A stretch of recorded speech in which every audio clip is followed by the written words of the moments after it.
ఇప్పుడు మీరు ఈ మాటలు వింటున్న క్షణంలో మీ లోపల ఎవరో ఒకరు నిద్రలేచారు. మీ పేరు తెలుసు, మీ భయాలు తెలుసు, మీ బలహీనతలు తెలుసు. మరింత భయంకరమైన విషయం ఏమిటో తెలుసా? మీరు చేసే ప్రతి పని ముందే ఊహించగలడు. ఎందుకంటే ఇప్పటి వరకు మీ జీవితాన్ని నడిపించింది మీరు కాదు, అతడే. అదే మీ సబ్కాన్షియస్ మైండ్. ఒక్కసారి నిజాయితీగా మీరే మిమ్మల్ని అడగండి, ఎందుకు మీరు కొన్ని పనులు చేయాలనుకున్న చివరి క్షణంలో వెనక్కి తగ్గిపోతారు? ఎందుకు మీరు అదే టైపు సమస్యల్లో మళ్ళీ మళ్ళీ పడిపోతారు? ఎందుకు మీరు వేరే వాళ్ళ జీవితాన్ని చూసి నేను కూడా అలా అవ్వాలి అనుకుంటారు, కానీ మీ జీవితం మాత్రం కదలదు? ఇది సొమ్ముసిల్లే స్వభావం కాదు, ఇది అదృష్ట లోపం కూడా కాదు. ఇది ఒక నిశ్శబ్దమైన నియంత్రణ మీ లోపల నుంచే. సబ్ కాన్షియస్ మైండ్ అదొక రాక్షసం కాదు, కానీ అదొక జైలర్. మీరు చిన్నప్పుడు ఏం చూశారు, ఏం విన్నారు, ఏం అనుభవించారు, అన్నీ దాచుకున్నాడు. మీరు మర్చిపోయినా అతడు మర్చిపోలేదు.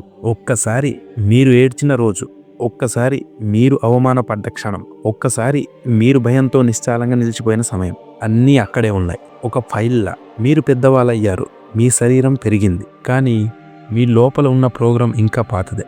అందుకే మీరు స్టేజ్ మీద నిలబడగానే గొంతు ఎండిపోతుంది.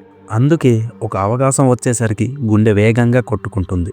మీరు అనుకుంటారు, నాకు భయం వేస్తుంది అని. కాదు, మీ సబ్కాన్షియస్ మైండ్ మీ గతాన్ని ప్లే చేస్తుంది. దానికి టైం తెలియదు, వయసు తెలియదు. ఇది ఒకే ప్రశ్న అడుగుతుంది, ఇది సేఫా అని. మీ గతంలో ఆ ఫీలింగ్కు బాధ జత అయి ఉంటే ఇప్పటి నిజం ఎంత మంచిదైనా అది డేంజర్గా కనిపిస్తుంది. అందుకే మీ జీవితంలో చాలా తలుపులు తెరవకముందే మూసుకుపోతాయి. ఇప్పుడు మరో భయంకరమైన నిజం. మీరు తీసుకునే నిర్ణయాల్లో 95% నిర్ణయాలు మీరు ఆలోచించి తీసుకున్నవి కావు. మీ చేతులు కదలకముందే, మీ మాట బయటకు రాకముందే నిర్ణయం తీసేశారు. ఎవరు? మీ సబ్కాన్షియస్ మైండ్. అది మీ శత్రువా? కాదు, అది ఒక అంధరక్షకుడు. ఒక్కసారి గాయం అయితే మళ్ళీ గాయం కాకూడదని మిమ్మల్ని గొలుసుల్లో కట్టేస్తుంది. ఆ గొలుసులే మీ అలవాట్లు, ఆ గొలుసులే మీ భయాలు, ఆ గొలుసులే మీ నా వల్ల కాదు అనే నమ్మకాలు. ఇప్పుడు ఒక ప్రశ్న, ఈ జైలు నుంచి బయటపడగలమా? పడగలం, కానీ తలుపులు బయట లేదు, లోపలే ఉంది. సబ్ కాన్షియస్ మైండ్ మాటలు వినదు, అది అనుభవాలు మాత్రమే నమ్ముతుంది. మీరు ఏం చెప్తున్నారో కాదు, మీరు ఏం ఫీల్ అవుతున్నారో చూస్తుంది. అందుకే ఒక మాట భావంతో చెప్తేనే పని చేస్తుంది. అందుకే విజువలైజేషన్ మెదడుని మోసం చేస్తుంది.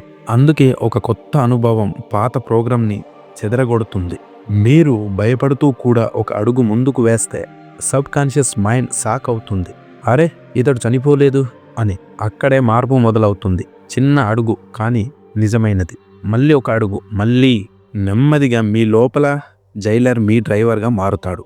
ఇప్పటి వరకు మీ జీవితాన్ని నడిపించిన శక్తి మీకు కనిపించలేదు, ఇప్పుడు కనిపించింది. ఇది భయపెట్టడానికి చెప్పలేదు, మేల్కొల్పడానికి చెప్పాను.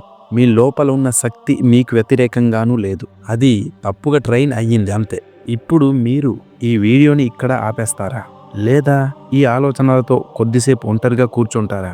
మీరు ఏం చేసిన ఒక విషయం గుర్తుంచుకోండి, మీ జీవితంలో ఏదైనా మళ్ళీ మళ్ళీ జరుగుతుంటే అది యాదృచ్ఛికం కాదు, అది మీ సబ్కాన్షియస్ మైండ్ సిగ్నల్. ఈ వీడియో మీలో ఏదైనా కదిలిస్తే కామెంట్లో ఒక్క మాట రాయండి, నేను మేల్కొన్నాను.